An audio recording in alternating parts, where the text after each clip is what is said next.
you hate the thought of working past 55 or 60? Do you hate not being able to live the life you deserve today? Do you hate not knowing what your financial future looks like? It's time to stop doing what you hate. Here's your host, Mr. Harold Green. Today, we're going to talk about the retirement myths that just refuse to die. There are certain ideas in retirement planning that they just won't die. And you hear them from friends, TV pundits, and sometimes even the professionals. You'll hear ideas like just follow the 4% rule. You're going to spend less when you retire, so you don't need to worry about that. Or you can't lose money if you diversify. Or bonds are always safe. Or you only need $1 million to retire and you're good. Or buy and hold works the same in retirement as it did while saving. No, these ideas feel comforting because they're simple, but simplicity is often the first sign of financial propaganda. Welcome back to the Stop Doing What You Hate show, How to Win the Retirement Game. I'm your host, Harold Green of Bright Tree Wealth Management, and it is time to stop doing what you hate. And this is episode 5 of our series, Financial Advice versus Financial Propaganda. And today, we will dismantle the myths retirees cling to and replace them with a modern narrative-proof retirement framework. Are you ready? 1, 2, 3, let's get it. All right, so myth number 1, the 4% rule is a safe withdrawal strategy. The 4% rule was created in the 1990s, under the assumptions that no longer apply. Today's retirees need dynamic withdrawals, guardrails, liquidity buffers, and real cash flow systems. All right. And a lot of times the 4% rule, it will lead to portfolio failure. And well, I take that back. It was designed to prevent what they call portfolio failure. As long as you're earning enough to stay ahead of your withdrawal rate, you're good to go. And this is built around some sort of crazy conservative retirement strategy that is just insane. And it's the myth that when you retire, you have to go conservative. And that's why I created the Rapid Retire Financial Planning process that says otherwise. Myth number 2, you'll spend less in retirement. Retirees, they often spend more in early retirement and far more on healthcare later. Retirement isn't cheaper. It's just different because there's the 3 phases, right? When you retire, man, it's like you won the jackpot, like you hit the lottery and you're on cloud 9. And we call those the go-go years. You just retired, you're happy, you ain't got to deal with your boss no more. And man, you just want to go, you want to play golf, you want to travel. You want to get out there and get it. And then you got the slow-go years where the knees start to hurt a little bit more. You don't want to take those trips anymore because traveling is becoming a drag. And you just want, to just almost become sedentary, right? You do some stuff, you just go to the doctors, come back home. But then you got the no-go years and you ain't going nowhere. You just don't want to. And then there's other things in life that you value, like waking up and seeing your spouse, and just holding your spouse's hand, or just hearing your grandkids run through the house and scream and stuff. And you just live it up like that, right? That's what's important to you. It's not cheaper. It's different. And we'll talk about myth number 3. Diversification means you can't lose money. A diversified portfolio can still lose 20 to 30%. You remember 2022? There was nowhere to go. Inflation was 9%. Gas was through the roof. I mean, we had major problems. Bonds lost a lot. And it says diversification reduces catastrophic losses. It doesn't eliminate risk, right? Let's talk about that word, catastrophic losses. You know why they're catastrophic losses? Because people are selling at the wrong time. They're impatient. They can't wait. Retirees need segmentation, liquidity, and behavioral guardrails. And this is very important, behavioral guardrails. And one of the things I talk to my clients about is risk tolerance strength training. And basically, when you see the market go down 5, 10, 15%, and what you're holding, it goes down on paper, you have to understand that you have cash available to start buying this stuff, right? And you're not always fully invested all the time. But again, that's something else we'll talk about. Bonds are always safe. I just said it. Bonds fell double digits in 2022. That was a mess. And so safety is engineered using floating cash reserves, guaranteed income, and not assumed. And that's why we have that built into the rapid retire financial planning process. Myth number 5, you must beat the market to retire well. Retirement isn't about outperforming the S&P 500. It's about stable income, sustainable withdrawals, and low volatility in your short-term bucket. We're not really too concerned about the volatility in the medium bucket and the long-term bucket, the intermediate bucket. That's not it. We're not worried about that. We pay attention to it, but we don't lose sleep over it. And myth number 6, buy and hold works the same in retirement. No, it doesn't. Withdrawals the reverse the math because you can't buy and hold. You need a dynamic, active management portfolio. And the solution is buy and hold within time buckets. Okay. That's time buckets, right? Short term, long term, intermediate, right? And you want to have some options in the long term bucket, maybe not too much in the intermediate bucket, but it just depends on your risk. And when somebody says myth number 7, $1 million is enough, it all depends, right? Retirement is not a number, it's a cash flow system. It's a cash flow game at that point, right? How much money can you take out and still have your portfolio withstand it, right? Some need less than 1 million, some need a lot more. It really depends on your lifestyle. And myth number 8, you won't live as long as you think. And that's crazy. A healthy 65-year-old couple has a 25% chance that one partner is going to live past 97. Look, when you and I sit down and talk, we're putting up 100. Okay. That's the number we're shooting for. And you mean, Harold, nobody in my family lived to 100. Well, that might be true, but it doesn't mean that you won't have good odds of doing so. If I said that correctly, you might be the one. Your plan must anticipate longevity. And this is why we created the rapid retire financial planning process. And this is how we solve all of these myths so that you don't have to worry about it. And every myth is solved structurally by the rapid retire financial planning process. We're not worried about the same things anymore. We're not worried about what if the market goes into a correction and it takes a long time to come back. We're not worried about that because it's an active management program that has a lot of different things built into it. And I'll get into that in a second, but I just want to kind of break this down and just share with you. The dynamic withdrawals replace the outdated 4% rule. And because your withdrawals can change, we have withdrawals coming out of life insurance. We have withdrawals coming out of annuities. We have withdrawals coming out of the stock portfolios. We might even have income producing real estate. We might even be taking money out of the house. Who knows what the situation is going to call for? It just depends. And real-time cash flow tracking replaces spend less assumptions. You have to know what's going in and what's going out every single day, or else how can we make this work? And that's why I tell clients all the time, like, inside your financial planning system, there's a tab you guys can click on and put your goals in there. And what we do is we say, okay, this is 2026. And so what we're going to do is we're going to plan out all your trips and all the things that you're thinking about doing in 2026, and then give me a time frame. So 2026, we say what? March. So we say 2026, March dash Japan dash 30K. Boom. I know you need that in March. Then my assistant can work. My strategist can work to figure out what we sell, what we buy, what we sell in order to make that happen. Now, a lot of times it's already built in the plan and the cash is already there. It just kind of depends on getting it in and out. And then we say, okay, March, we take a trip. Then June, we go see the kids. So 2026, June, kids, 15 grand. And you get the point. And you do that every single year. Or it could be, 2026, December, Christmas giving, or whatever it might be, 20 grand. And that's in there. And so what we do is we stress test that plan based on all these things that you want to do.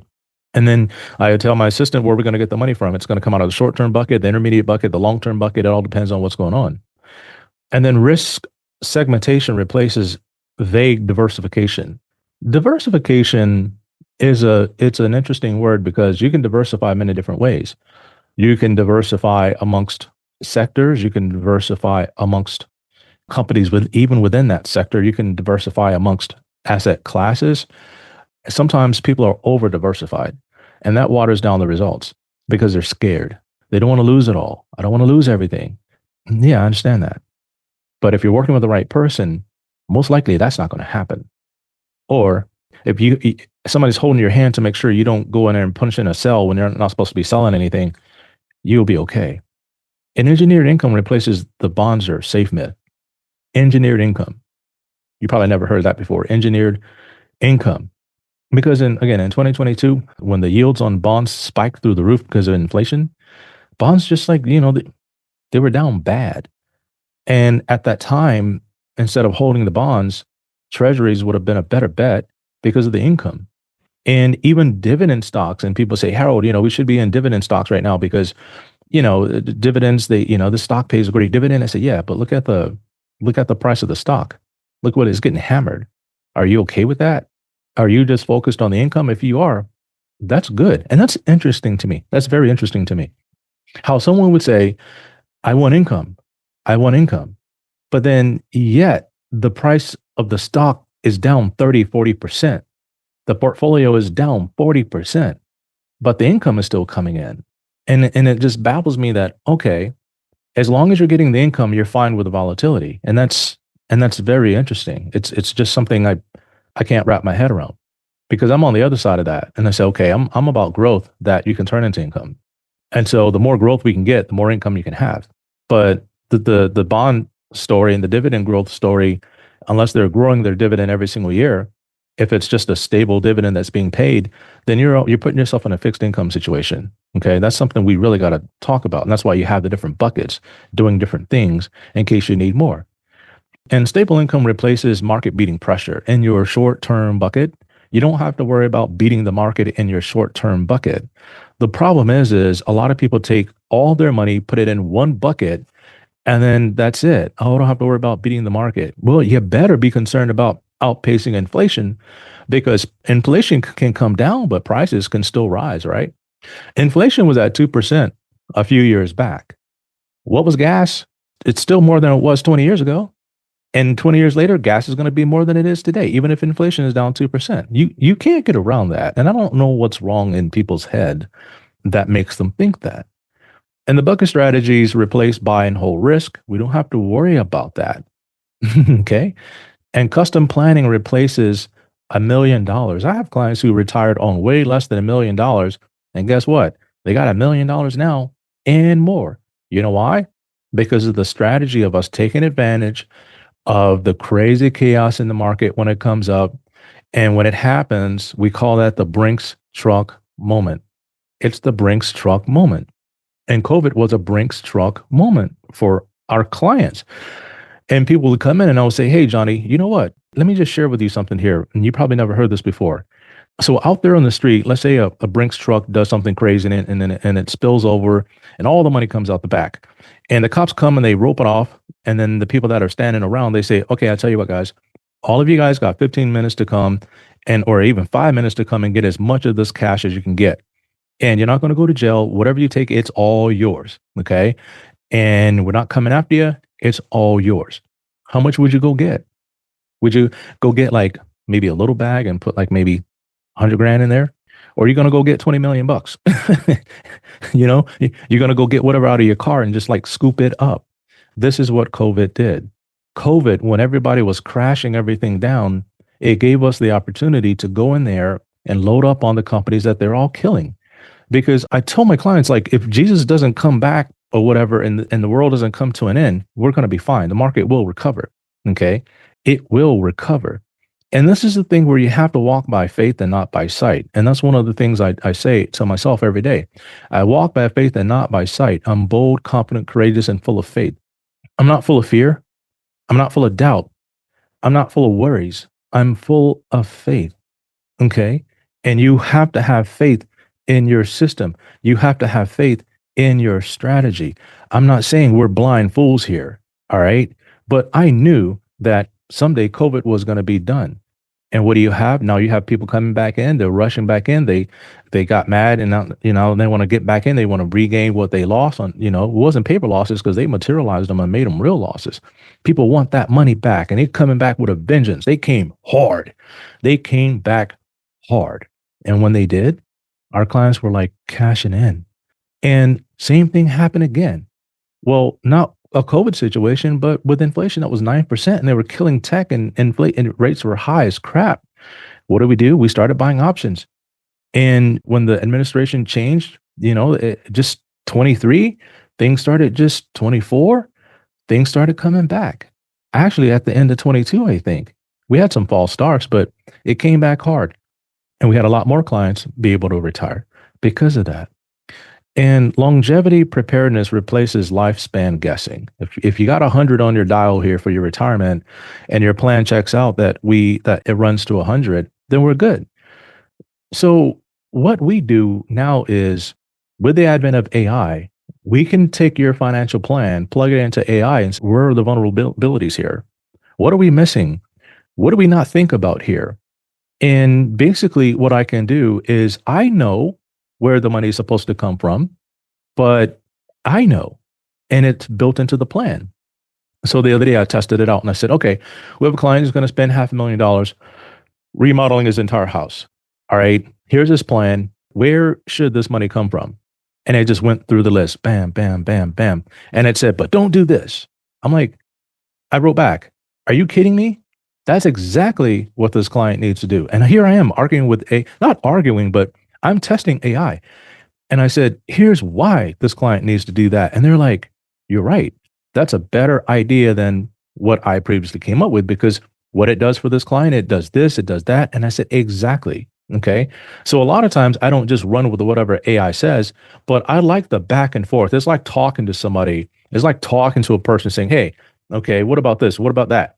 And it's doing all the research, and every single answer that it gives you, it's backing its answers up with research on the spot because of all the gazillions of terabytes of data that it has behind it. What I love about the Rapid Retire financial planning process is it gives retirees structure. It gives them clarity. It gives them confidence, and it doesn't give them cliches. And they can walk around saying, I walk by faith and not by sight with my retirement plan because I'm bold, confident, courageous, and full of faith.